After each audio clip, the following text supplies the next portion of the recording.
Long Island, 1948. Winter. The gates stand open. No guards. No one's guarded them in years. Beyond the drive, through bare trees, a château rises from frozen ground. 127 rooms, limestone walls 3 feet thick, towers that once held servants now hold nothing. Windows, 318 of them, stare like empty eyes, some broken, some boarded, most just dark. Inside, the grand staircase still climbs 3 stories, carved oak banisters, Italian marble underfoot, cracked now, stained. The ballroom where Vanderbilts danced sits silent, plaster fallen from the 20-foot ceilings, chandeliers stripped for scrap, graffiti on walls that once held tapestries. In the basement, the swimming pool, Olympic length, carved from bedrock, is empty, echoing. The bowling alley's lanes are warped. The wine cellar's 10,000-bottle capacity holds only dust. This is Oheka Castle, built in 1919 for $11 million, over $180 million today. The second largest private home in America, a palace commissioned by one of Wall Street's most powerful men, a dream made stone. Fitzgerald saw it, wrote about it, called it Gatsby's mansion. 29 years after opening, it's abandoned, gutted by Vandals, scheduled for demolition. The American dream in ruins. But here's the question nobody asks. Was Oheka ever really a home, or was it always a monument to wealth, to power, to one man's refusal to be forgotten? And the darker question, if you build beauty that outlasts you, but no one can afford to keep it alive, did you create legacy or curse? If you love deep investigations into America's forgotten palaces and the real cost of preserving them, please like, subscribe, and comment which Gold Coast mansion we should explore next. Your support makes these stories possible. Thank you for being here. Let's begin. Long Island's North Shore. They called it the Gold Coast. 1920s. Roughly 600 estates, mansions built by America's new royalty. Morgans, Vanderbilts, Guggenheims, Astors, Whitneys, financiers, industrialists, railroad barons, men who made fortunes so large they needed palaces to contain them. The estates stretched from Great Neck to Sands Point to Old Westbury. French chateaus, English manors, Italian villas, Georgian mansions, every architectural style Europe offered, transplanted to American soil. F. Scott Fitzgerald lived here, rented a small house in Great Neck in 1922, watched the parties, the yachts, the endless parade of wealth, and wrote The Great Gatsby. His fictional West Egg and East Egg, Great Neck and Sands Point. Gatsby's mansion, a composite, but one estate loomed larger than others in his imagination. Oheka Castle. The name itself is a cipher, O-H-E-K, Otto Herman Kahn, the man who built it. The estate sits in Cold Spring Harbor, Huntington, New York, 443 acres when it was built, nearly 700 acres at peak. The chateau itself, 109,000 square feet, 127 rooms, 39 fireplaces, 3 stories above ground, 2 below. The numbers tell scale, but they don't tell the story. Stand at the gates, if you could in 1920, and look up the drive. A quarter-mile of crushed stone, perfectly graded. Trees planted in rows, spacing calculated for maximum effect. As you approach, the house reveals itself gradually. Towers first, then the full facade. French Renaissance revival, inspired by the Château de Fontainebleau. Limestone walls, steep slate roofs, dormer windows, a central block flanked by wings. Symmetry that announces control, order, permanence. Step through the entrance and the scale shifts from impressive to overwhelming. The grand staircase, 3 stories, carved oak banisters, Italian marble treads, each step wide and shallow, designed for women in evening gowns to descend gracefully. The staircase isn't just functional, it's theater. a stage for entrances. The formal rooms, library with floor-to-ceiling shelves, music room with acoustics engineered for chamber concerts, ballroom with 20-foot ceilings, crystal chandeliers, and capacity for 200 guests, dining room seating 60, breakfast room, morning room, drawing rooms plural.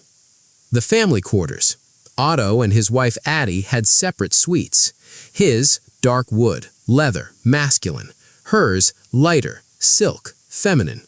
Guest rooms, 18 of them, each uniquely decorated, each with private bath, revolutionary for 1919.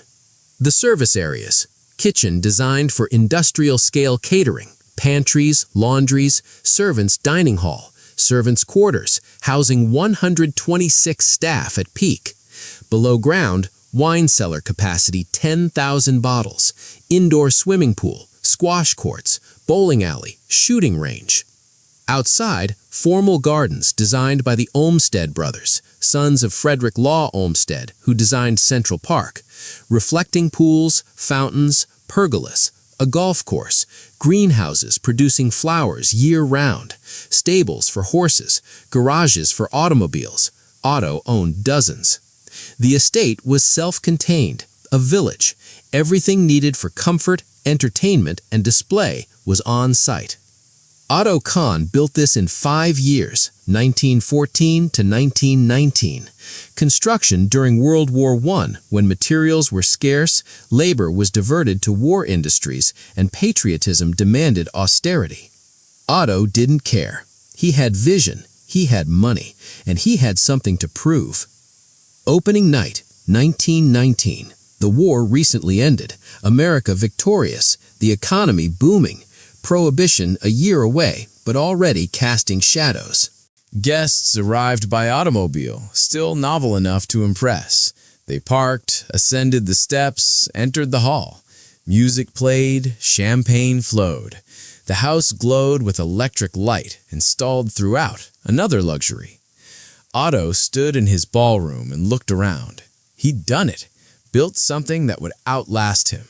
A monument, not to ego, though ego was involved, but to taste, culture, refinement. Proof that American money could create European elegance. For a handful of years, Oheka functioned as intended.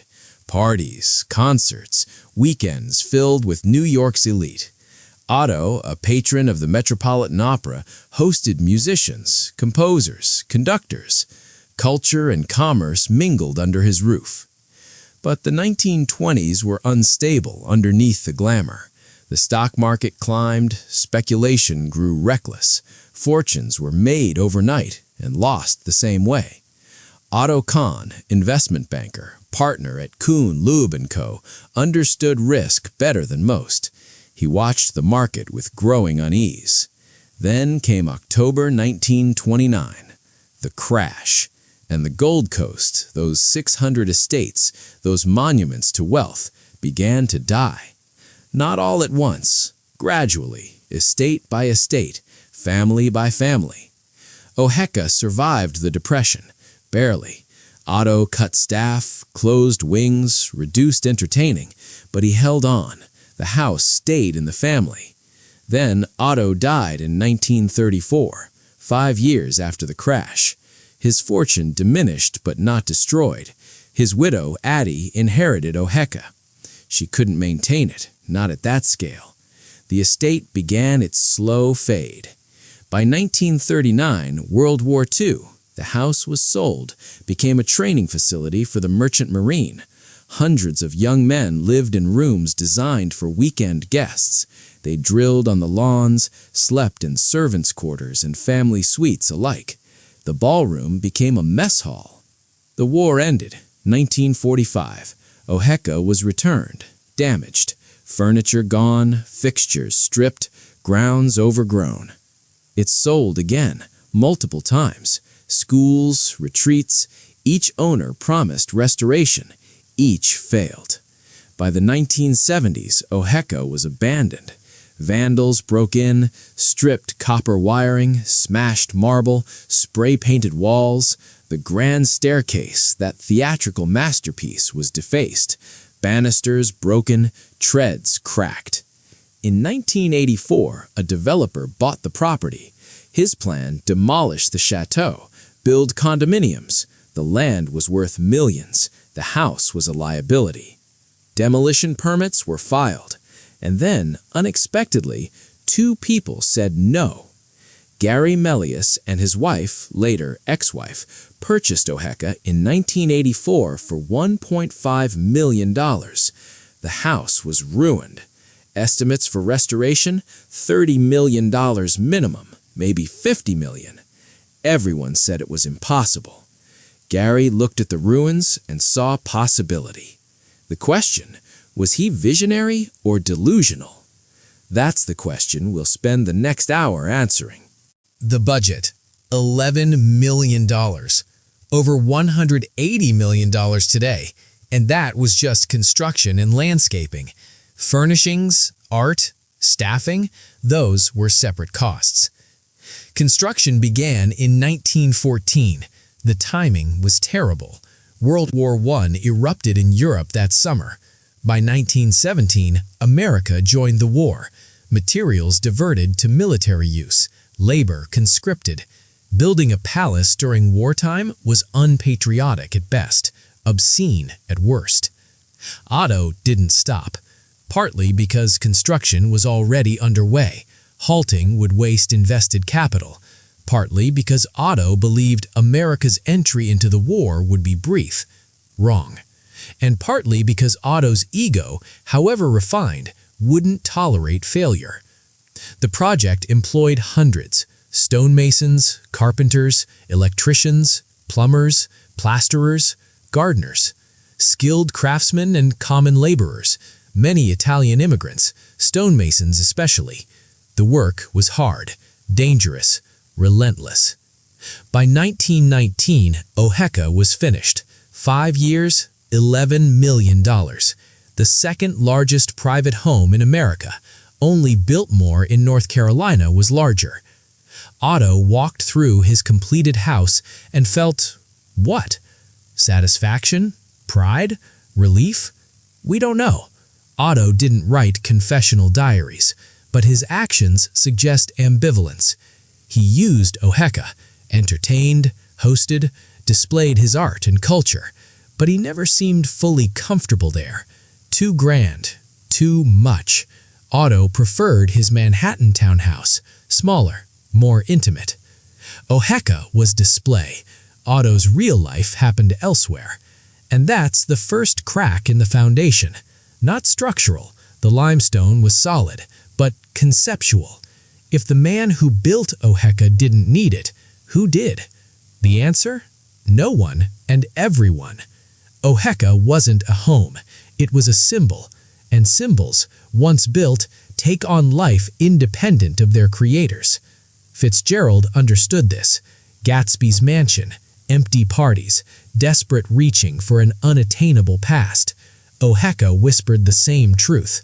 All this beauty, all this money, and still something essential is missing. Otto lived until 1934, died in his Manhattan townhouse, not at Oheka. His obituaries praised his philanthropy, his cultural contributions, his financial acumen. They mentioned Oheka as footnote. The house he built to be remembered outlived him, but did it preserve his legacy or bury it? That question haunted Oheka for the next 50 years. To understand Oheka, you must understand the man who built it. Otto Hermann Kahn, born March 21, 1867, Mannheim, Germany, Jewish family, father a banker, comfortable middle class, not wealthy. Otto was brilliant, educated, multilingual, German, French, English fluently. He studied music, art, literature, intended for banking, but his passions were cultural. At 21, Otto came to America, 1888, the Gilded Age, opportunity everywhere for ambitious young men with intelligence and connections. He worked for a bank in New York, Kuhn, Loeb & Co., one of the most powerful investment banks in America, rivaling J.P. Morgan's firm. Kuhn Loeb financed railroads, industries, governments. Otto rose fast. By his 30s, he was a partner. By his 40s, he was among the most influential financiers in America. He arranged loans for nations, financed railroads across continents, sat on corporate boards controlling billions in assets. Money flowed to Otto not because he was ruthless, though he could be, but because he was smart. He understood markets, risk, timing. He made others rich, so they trusted him with more. By 1900, Otto was wealthy. By 1910, spectacularly so. Estimates of his fortune are imprecise, but contemporary sources suggest $50 to $100 million, over $1 billion today. He married Addie Wolfe in 1996. She came from wealth. Her family owned Kuhn Loeb before Otto joined. The marriage was strategic and reportedly affectionate. They had 4 children. Otto's wealth brought expectations. In the Gilded Age America, money demanded display. Not vulgar display. Otto despised that, but refined, cultivated display. Art, architecture, patronage. Otto became the primary patron of the Metropolitan Opera. He funded productions, supported composers, brought European talent to America. His goal? Make New York a cultural capital, rivaling Paris or Vienna. He collected art, not speculatively. He wasn't flipping Rembrandts for profit, but seriously. He studied provenance, consulted experts, built a collection that reflected taste and knowledge. He supported writers, musicians, dancers, gave quietly, no press releases, funding that kept orchestras afloat, theaters open, artists working. For Otto, wealth was responsibility. If society made you rich, you owed society culture. By 1914, Otto needed a country estate. His peers had them. Vanderbilts had multiple. Morgans sprawled across estates. Staying competitive, socially, not just financially, required a house that announced, "I belong here." But Otto wanted more than competition. He wanted something uniquely his, a house that reflected his values: European elegance, American innovation, cultural refinement. He purchased land in Cold Spring Harbor, Huntington, Long Island. The location was strategic, close enough to Manhattan for weekend access, about an hour by automobile, far enough for privacy, surrounded by similar estates, Guggenheims, Pratts, Chryslers, so his neighbors were peers. He hired architects, Delano and Aldrich. The firm's specialty, grand estates in revival styles. They designed with precision, historically accurate details, modern systems hidden discreetly. He hired landscape architects, Olmsted Brothers. The sons of Frederick Law Olmsted carried their father's philosophy. Landscape is a living system, not decoration. Plants, water, topography must work together. Otto's instructions: build the finest château in America. Spare no expense, but don't build excess for ego. Build for beauty, function, and permanence. Building Oheka wasn't construction, it was war. 1914, 443 acres of rolling Long Island terrain. Fields, woods, a few existing structures, all had to be cleared, graded, prepared. Crews moved in, hundreds of men, Italians, Irish, Germans, Poles, immigrants seeking work. The pay was decent for the era. Skilled masons earned $5 to $8 a day, laborers $2 to $3 a day. But the work was brutal. First, foundations. The chateau would sit on a rise, visible from the approach. The basement levels, 2 of them, had to be excavated. Thousands of cubic yards of earth moved by hand, by horse-drawn cart, by early steam shovels. Then stone, limestone from Indiana. The same quarries that supplied Biltmore, the U.S. Capitol, countless Gilded Age mansions. Durable, carvable, elegant. The stone arrived by rail, offloaded at Long Island docks, moved by wagon to the site. Each block weighed hundreds of pounds. numbered, tagged to match architects' drawings. Italian stonemasons set each block, course by course. Walls rose slowly, a few feet per week in good weather. Rain delayed work. Winter cold slowed mortar curing. The scale was immense. Exterior walls 3 feet thick, not just for strength, for insulation. Otto wanted year-round comfort. As walls climbed, other crews threaded systems inside. Electricity, Oheka would have electric light throughout. In 1914, still a luxury.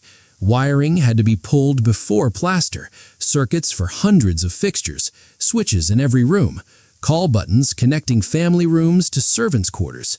Heating, central heat, massive boilers in the basement, coal-fired, circulating hot water through miles of pipe to radiators in every room.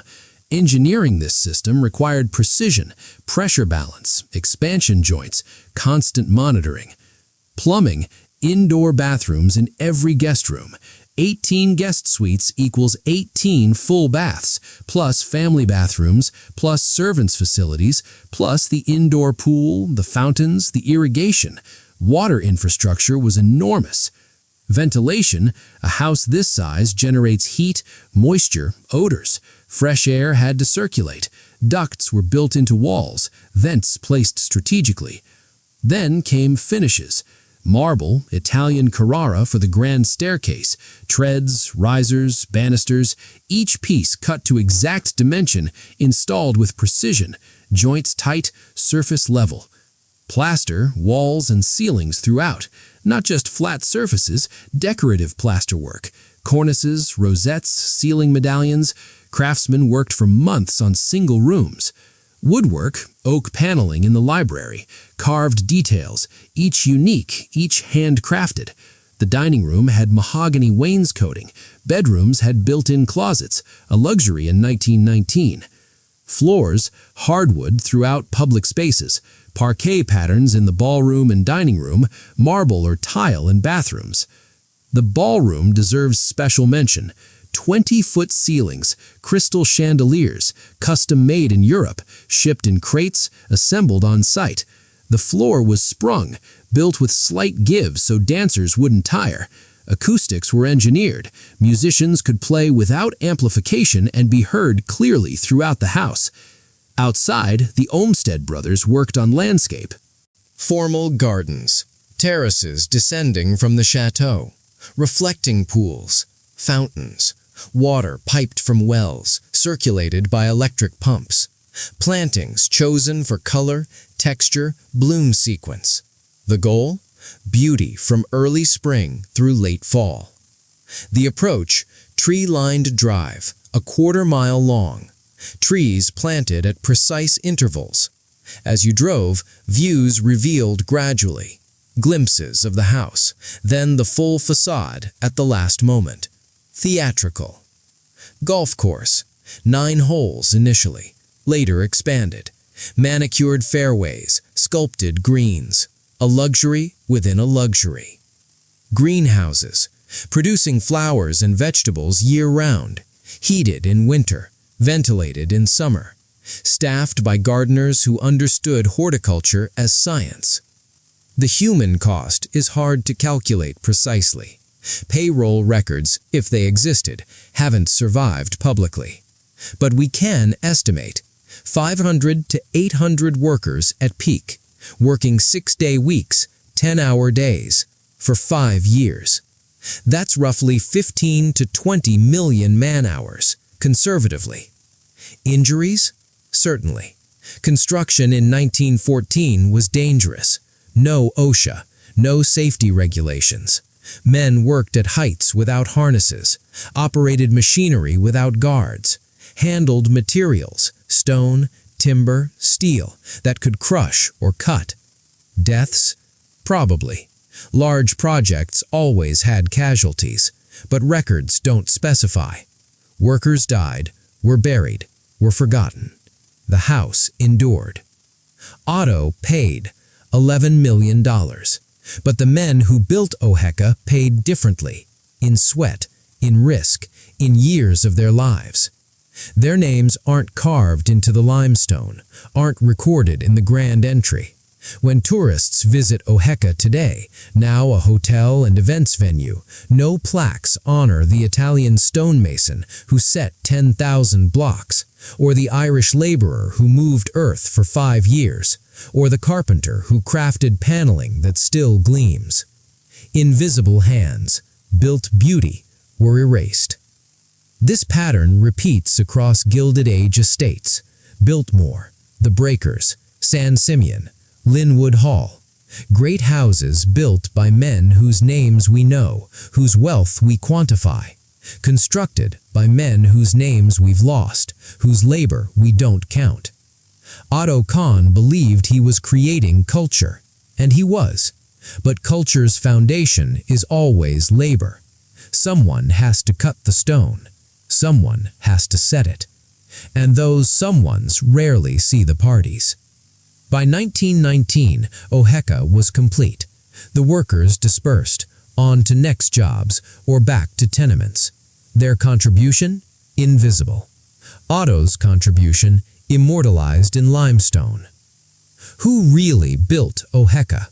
The banker who signed checks or the men who mixed mortar? Both, and neither. Oheka built itself, in the way all great works do, through accumulated effort, transformed into something larger than its parts. The house opened, the workers left, and the machine required to keep Oheka alive began its relentless work. Spring 1922, Great Neck, Long Island. F. Scott Fitzgerald rents a small house. Nothing grand, modest by Gold Coast standards, but the location is perfect. From his windows, Fitzgerald can see the estates. Across the water, across the sound, palaces glow with electric light. Music drifts over. Laughter, the sound of wealth at play. Fitzgerald is 31 years old. Successful, his novel This Side of Paradise made him famous in 1920, but not rich, not Gold Coast rich. He's an observer, an outsider with a ticket to the show. His wife, Zelda, loves parties. They attend dozens, Vanderbilt parties, Guggenheim parties, Gatsby-level extravagance, orchestras, buffets, hundreds of guests. Fitzgerald watches, takes notes. Not literally, he's too smart for that, but mentally, absorbing the clothes, the slang, the casual cruelty of the very rich. He's writing a new novel about wealth, ambition, and the American dream's dark underside. He needs a setting, a house, not just any house, the house, the one that embodies everything he's trying to say. He finds it at Oheka. Or, more accurately, Oheka finds him. There's debate among scholars about how directly Oheka inspired Gatsby's mansion. Fitzgerald never explicitly confirmed it, but the evidence is compelling. Geography. Gatsby's mansion is on West Egg, thinly disguised Great Neck. Oheka sits nearby in Huntington, close enough for Fitzgerald to visit, to see, to absorb. Architecture.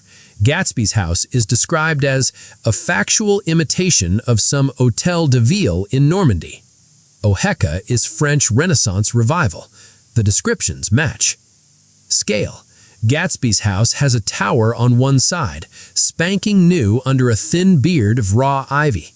Oheka has towers, was new in the 1920s. Parties. Gatsby throws elaborate parties, orchestras, buffets, hundreds of guests. Oheka hosted similar events. Otto Kahn's parties were legendary. Musicians, opera singers, socialites, champagne and caviar. Emptiness. The crucial detail. Gatsby's mansion feels empty even when crowded. All that beauty, all that expense, and something essential is missing. Oheka, despite its grandeur, had the same quality. Otto rarely seemed at ease there. The house was display, not home.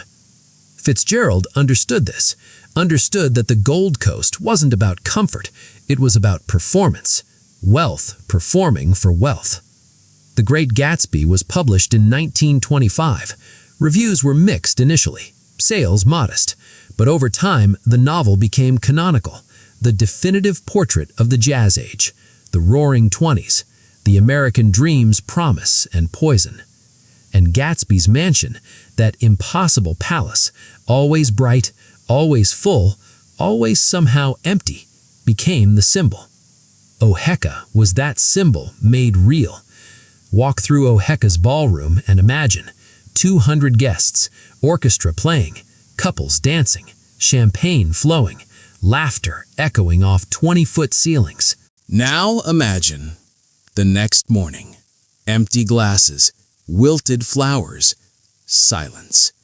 That's Gatsby. That's Oheka. That's the Gold Coast.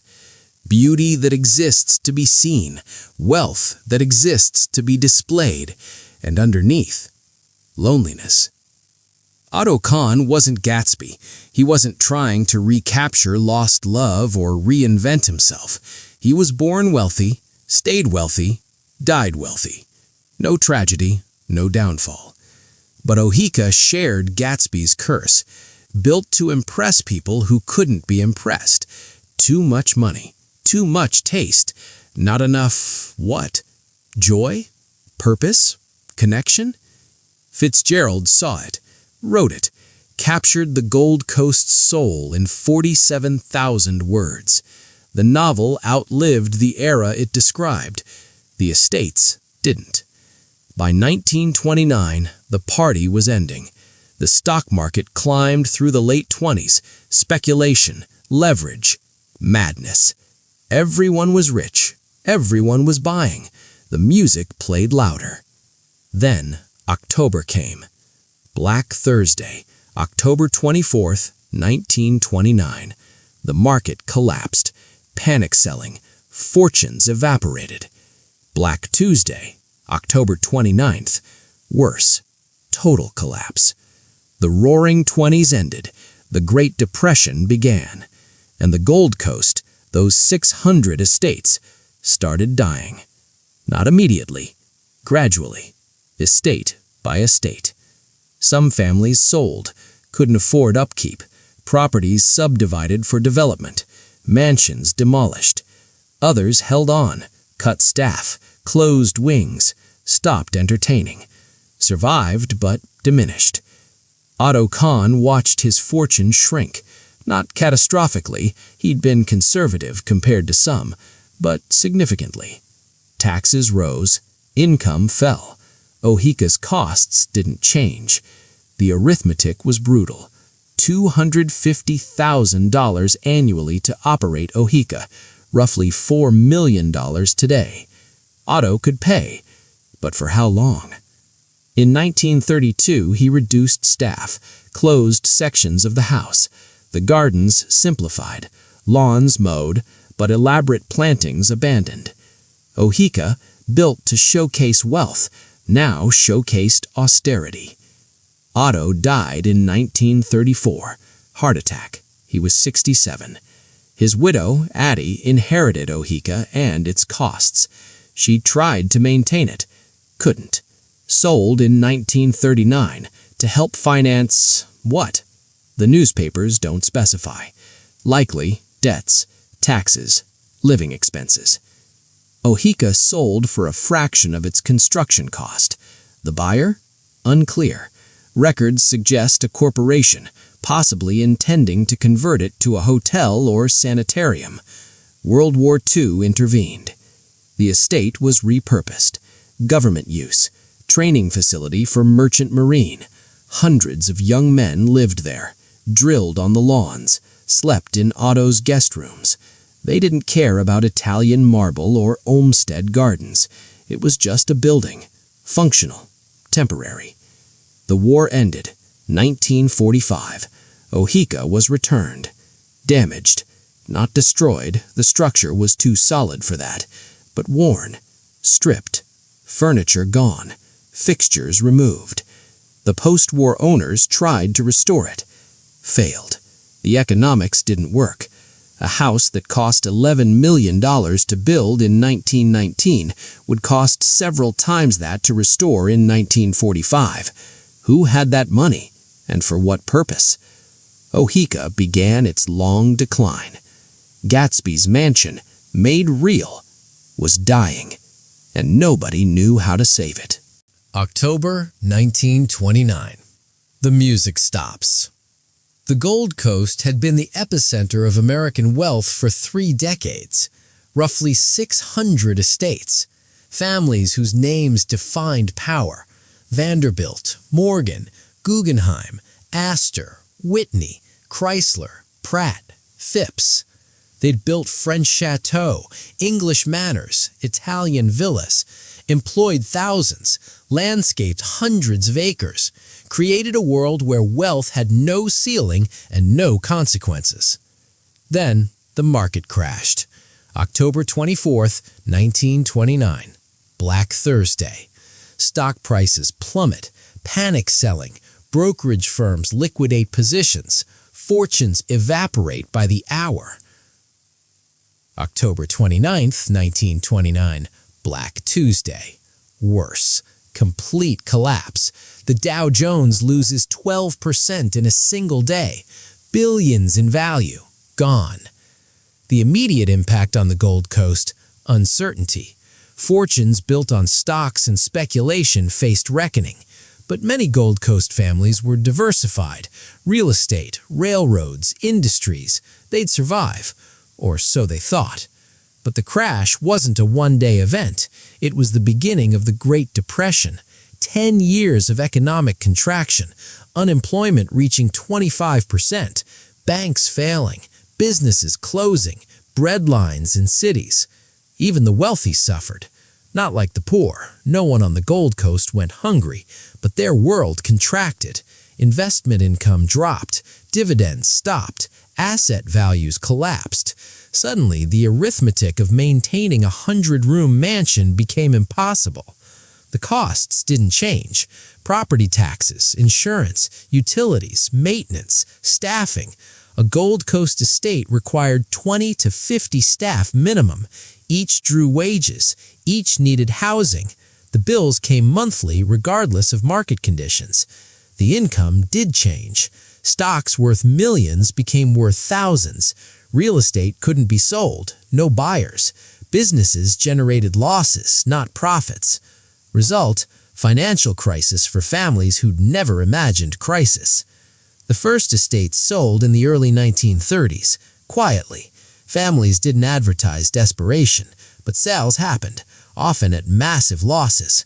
A mansion that cost $5 million to build might sell for $500,000 or less. The math was brutal, but the alternative was worse: bankruptcy, foreclosure, public humiliation. Some estates converted.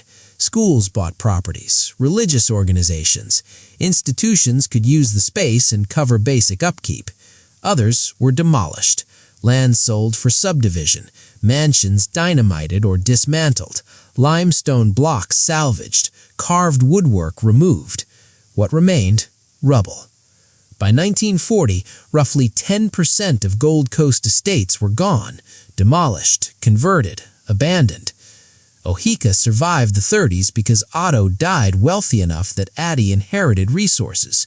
Not infinite resources. She couldn't maintain Oheka at full operation, but enough to pay taxes, minimal staff, basic maintenance. She sold in 1939, not from bankruptcy, from pragmatism. The house was too much, too expensive, too isolated. She was aging. Her children had no interest in living there. Better to sell while she could, on her terms. The buyer? Reports vary. Possibly a holding company, possibly speculators. The intent? Convert to hotel or sanitarium. Then, December 7th, 1941, Pearl Harbor. America entered World War II, and Oheka found new purpose. The government needed facilities, training centers, housing for military personnel. Oheka's scale made it ideal. The estate was requisitioned, compensation paid, but the family had no choice. The Merchant Marine used Oheka as a training center. Hundreds of young men lived there, learned navigation, seamanship, radio operation, prepared for service on cargo ships crossing hostile waters. They slept in rooms designed for weekend guests, ate in the ballroom, drilled on lawns Olmsted designed, showered in marble bathrooms. For them, Oheka wasn't palace, it was barracks. The war ended, August 1945. Oheka was returned. Damage assessment? Extensive. Not structural, the chateau was built too well for that, but cosmetic, operational, furnishings gone, fixtures stripped, walls damaged, systems neglected. The post-war owner faced reality. Restoration would cost millions. There was no market for that investment. Tourism wasn't yet an industry. Converting to hotel faced regulatory hurdles. Selling to another private buyer? Who would buy this? Through the late 1940s and 1950s, Oheka changed hands repeatedly. Each owner promised restoration. Each failed. The reasons were always the same. Economics. Operating costs, 6 figures annually. Revenue, 0. The gap couldn't be bridged without massive investment, and massive investment couldn't be justified without revenue model. Circular problem. No solution. Meanwhile, across the Gold Coast, the demolition continued. 1948, Beacon Towers demolished. Stanford White design, 90 rooms, gone. 1950s, dozens more. Each announcement brought protests from preservationists. Each protest failed. Economics won. By 1960, roughly 40% of Gold Coast estates were demolished or drastically altered. The world Fitzgerald described in Gatsby, that gilded, glittering, ultimately hollow world, was vanishing. Oheka endured, barely, through various owners, uses, schools, retreats, always maintained minimally, always one crisis from demolition. The 1960s brought cultural shift. The Gilded Age, once admired, was now questioned. Wealth inequality, conspicuous consumption, environmental cost.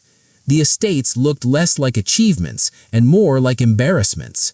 Who needed 127 rooms? No one. That was the point. That was always the point. Gilded Age mansions weren't built for need. They were built for want, for display, for ego, for immortality. And immortality, it turns out, requires maintenance. Oheka needed someone who wanted it, not as investment, not as a conversion project, but as what? That person wouldn't arrive for another decade, and when he did, everyone would call him crazy. 1970. Oheka Castle stands empty. The estate has cycled through multiple owners since the war. Schools, organizations, developers, each arrived with plans, each left defeated by economics. By 1970, the property is effectively abandoned. Not legally, someone holds title, but practically. No staff, no maintenance, minimal security. The Vandals come. First, local teenagers. Broken windows, graffiti, petty destruction. Then, organized stripping. Copper wiring pulled, plumbing torn out, fixtures removed, anything salvageable sold for scrap. The grand staircase, that Italian marble masterpiece, is defaced. Spray paint, broken banisters, treads cracked by deliberate hammering. The ballroom, chandeliers gone, plaster fallen from ceilings, graffiti across walls. The sprung floor, carefully engineered for dancers, is warped by water damage. The library, shelves empty, paneling stripped in sections, fireplace surround damaged. Someone tried to remove the marble, failed, left it cracked. Bathrooms, porcelain smashed, fixtures ripped out, tile broken. The plumbing, once state-of-the-art, is ruined. Below ground, the swimming pool is empty, cracked, filled with debris. The bowling alley's lanes are warped, stained, some missing entirely. The wine cellar, capacity 10,000 bottles, holds only dust and broken glass.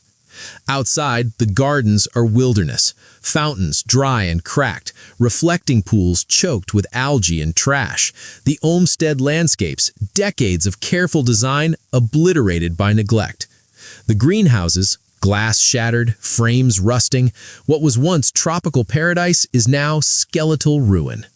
The approach drive cracked, potholed, weeds growing through, gates broken.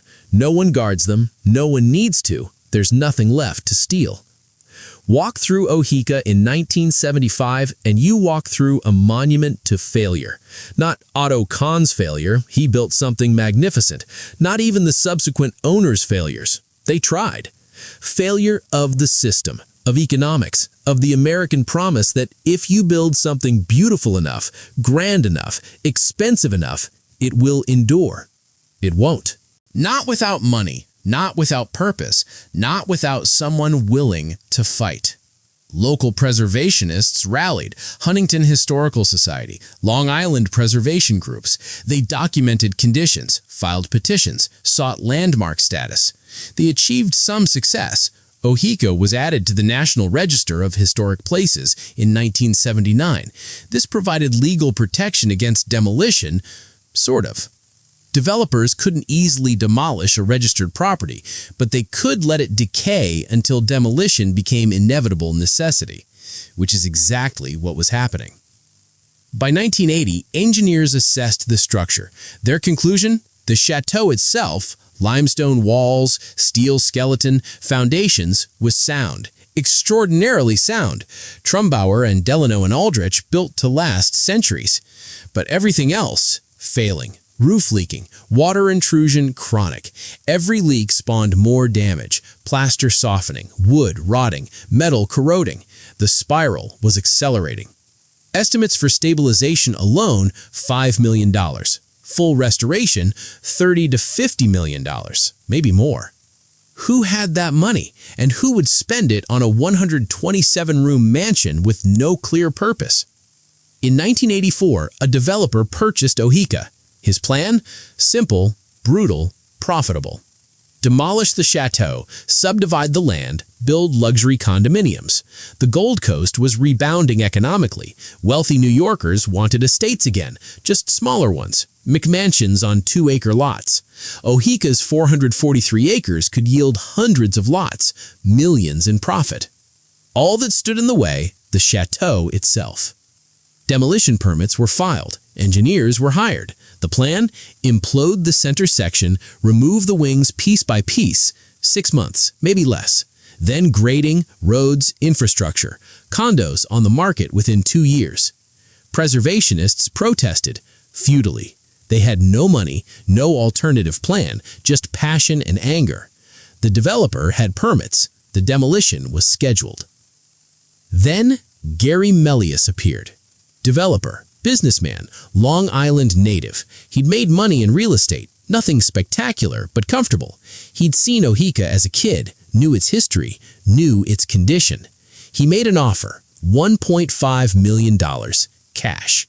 The developer accepted, gladly. Liquidation was easier than demolition, less controversy, faster exit. July 1984, Gary Melius owned Oheka Castle. Everyone called him insane.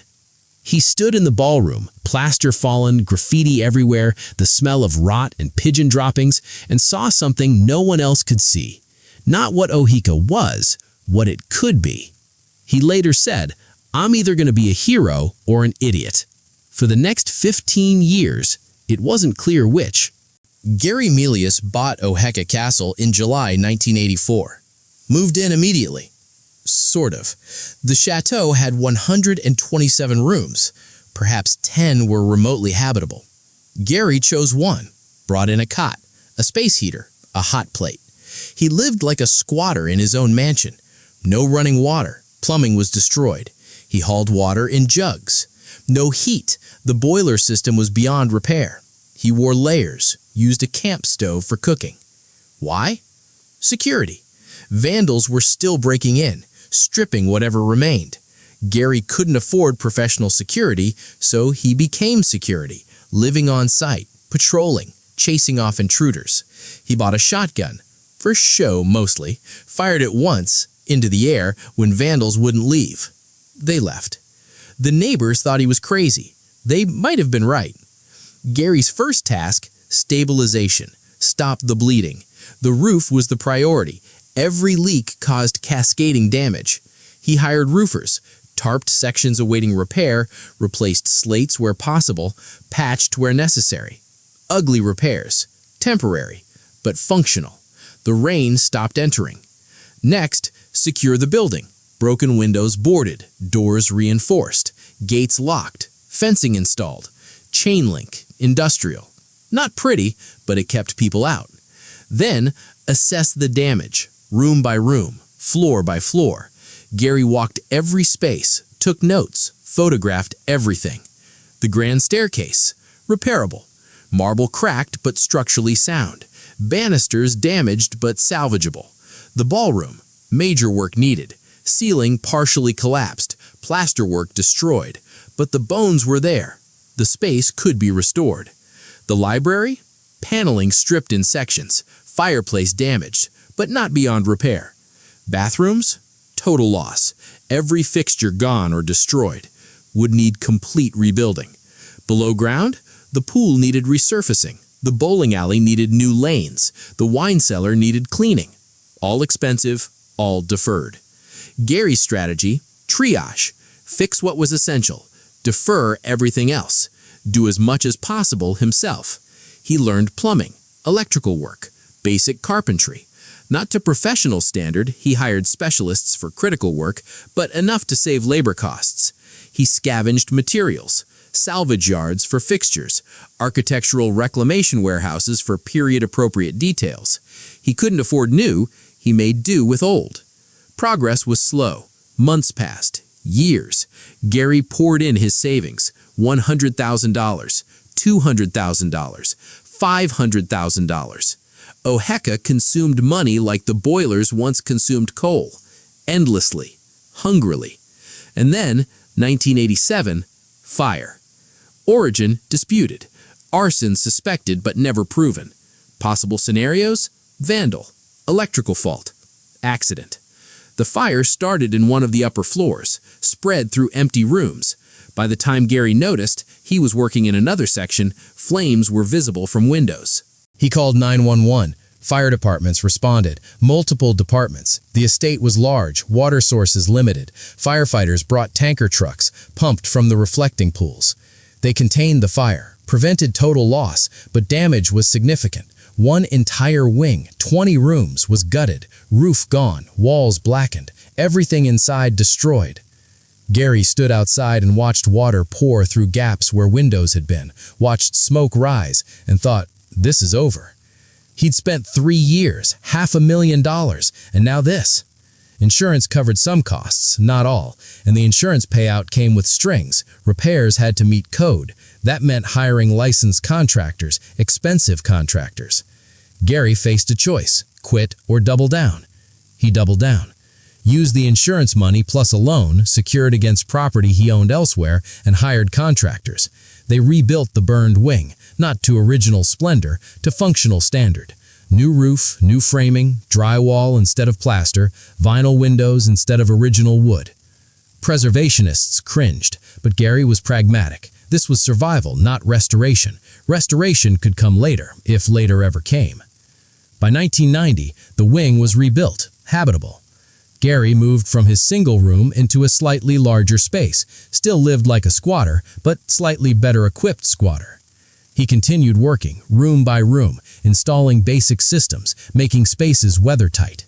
By 1995, 11 years after purchase, perhaps 30 rooms were functional, not beautiful, not historically accurate, but usable. And Gary had an idea. The estate was massive, 127 rooms. He couldn't restore all of it, couldn't afford, couldn't justify. But what if he didn't need to restore all of it? What if he restored enough to generate income and used that income to restore more? A virtuous cycle, self-funding preservation. The idea, open Oheka as events venue, specifically weddings. Wealthy New Yorkers wanted unique venues. Castles weren't common in America. A French château on Long Island, if properly restored, could command premium rates.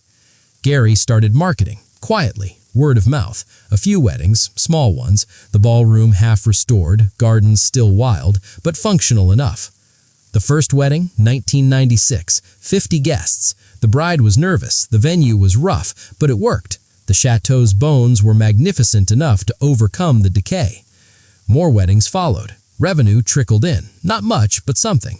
Gary reinvested every dollar, hired plasterers to repair the ballroom ceiling, bought chandeliers, not original but close, improved landscaping. By 2000, Oheka hosted a dozen weddings annually. Revenue? Maybe $100,000 to $200,000 a year, not remotely enough to cover costs, but a start. Gary's vision clarified. Convert Oheka into a luxury hotel, not just events venue, full-service hotel, high-end, destination property. The investment required? Staggering, $30 million minimum. Gary had maybe $2 million in equity. The gap? Insurmountable. Unless he found investors. Early 2000s. Gary Melius needs $30 million. Probably more. He's been restoring Oheka for nearly 20 years. Progress is visible. The chateau functions. Parts are beautiful, but it's nowhere near hotel standard. To become luxury hotel, Oheka needs complete restoration of all public spaces, 32 hotel suites, full renovation of guest rooms, restaurant, commercial kitchen, dining rooms, spa facilities, updated HVAC, electrical, plumbing throughout, ADA compliance, elevators, accessible rooms, ramps, life safety systems, sprinklers, alarms, emergency exits, landscaping restoration, staff training, marketing. Cost estimates $30 to $40 million, possibly $50 million depending on finishes. Gary owns the property, has some equity, but needs outside capital. He approaches banks. They laugh. Not literally, bankers are polite, but the answer is always no. The project is too risky. Historic preservation rarely generates strong returns. Hotels are competitive, capital-intensive businesses, and Oheka is damaged, remote, unproven. Gary approaches investors. Most decline. Same reasons. But a few listen. They see what Gary sees. Potential. Long Island's North Shore is rebounding economically. Wealthy New Yorkers are rediscovering the Gold Coast. There's demand for luxury venues, weddings, corporate events, weekend getaways. If Oheka can be restored properly, it could command premium rates. $500 to $1,000 plus per night for suites. $50,000 to $100,000 plus for weddings. Revenue sufficient to cover costs and provide return. The math works, on paper. But execution? That's the question. Gary secures financing, a combination of investors and construction loans. Roughly $30 million committed. Not enough to do everything, but enough to proceed. Construction begins, 2002. This isn't Gary with a hammer anymore. This is professional restoration. Architects, engineers, licensed contractors, craftspeople, union labor.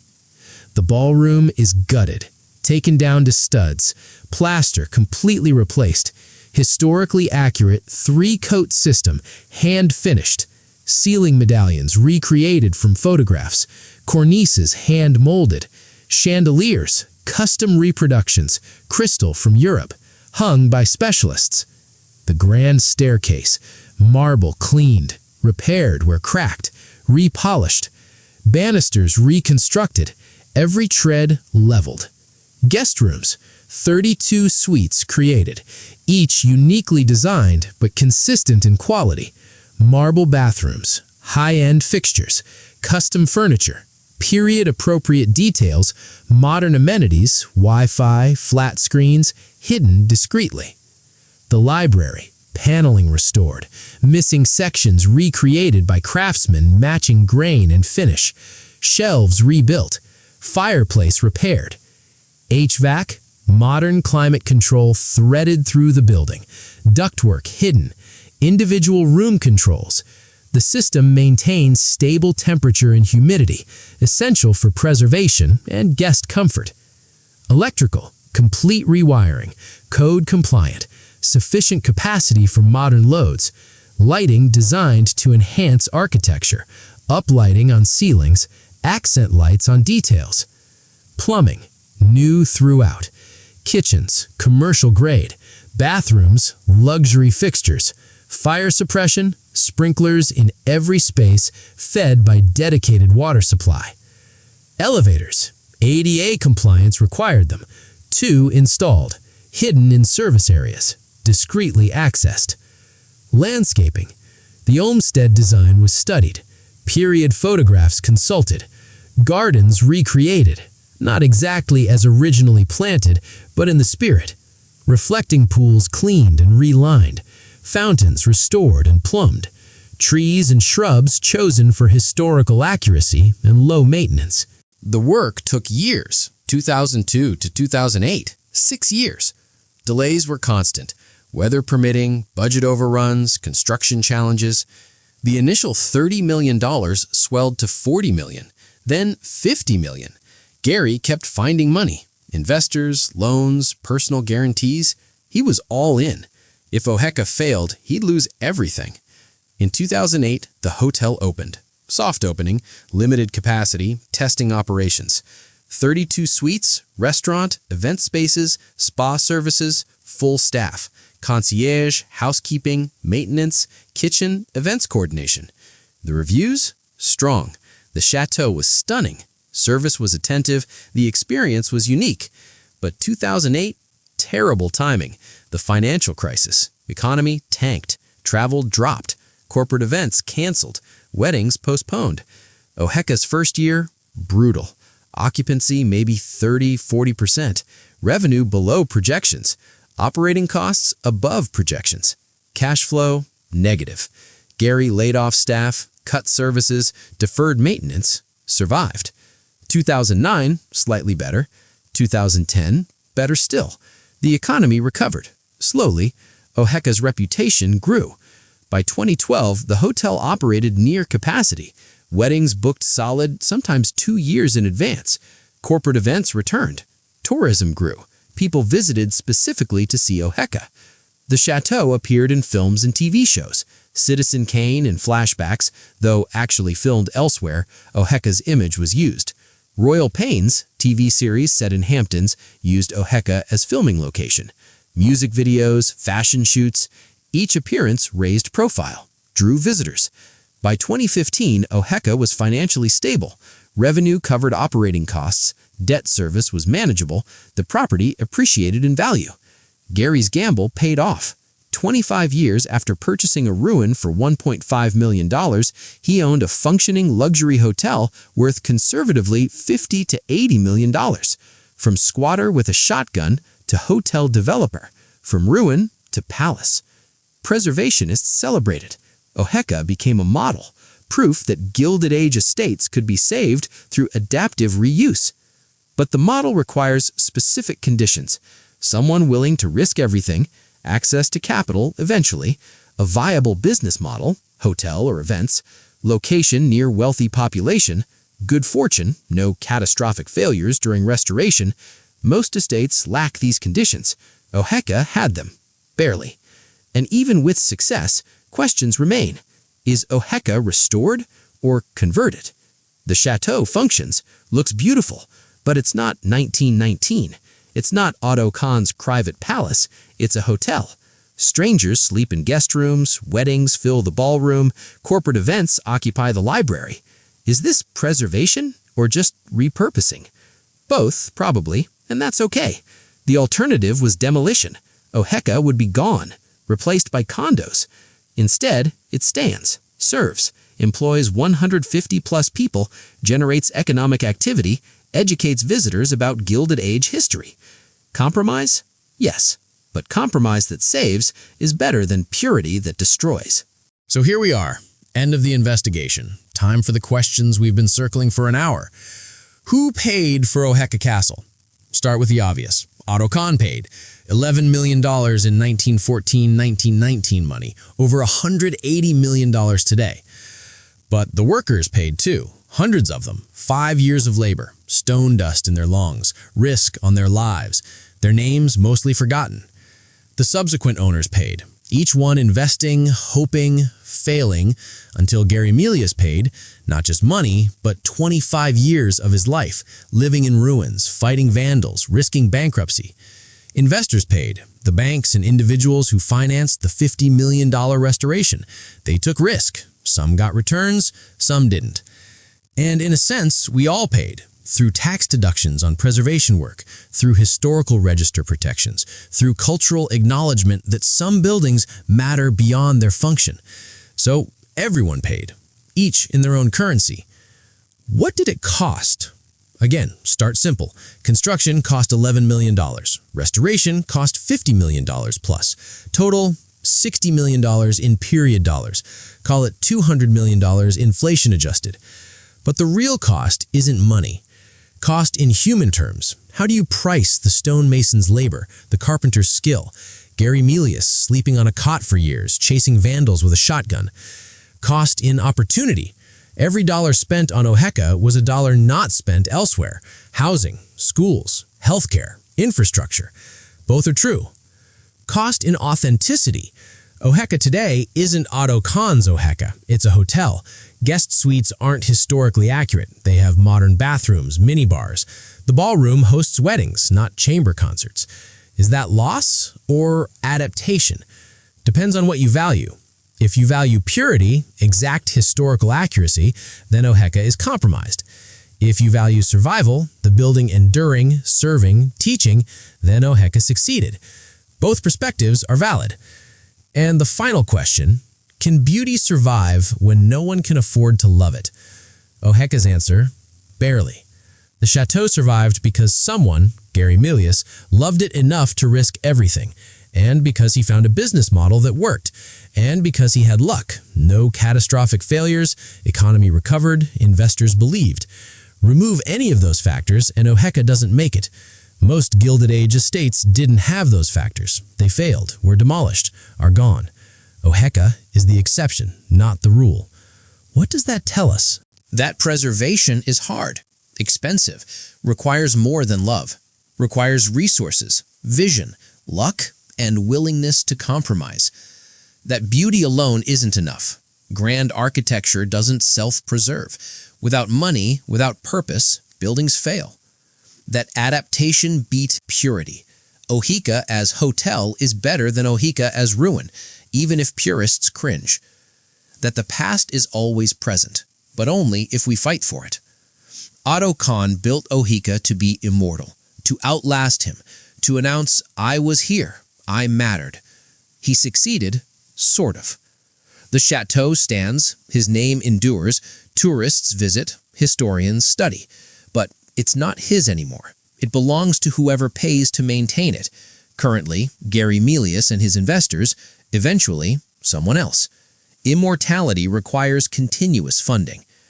Would Otto approve of Oheka as hotel? Unknown. He might appreciate the adaptation, pragmatic solution to impossible economics, or he might be horrified. Strangers in his home, commerce in his ballroom. We can't know. But we can know this. Without the hotel, Oheka doesn't exist.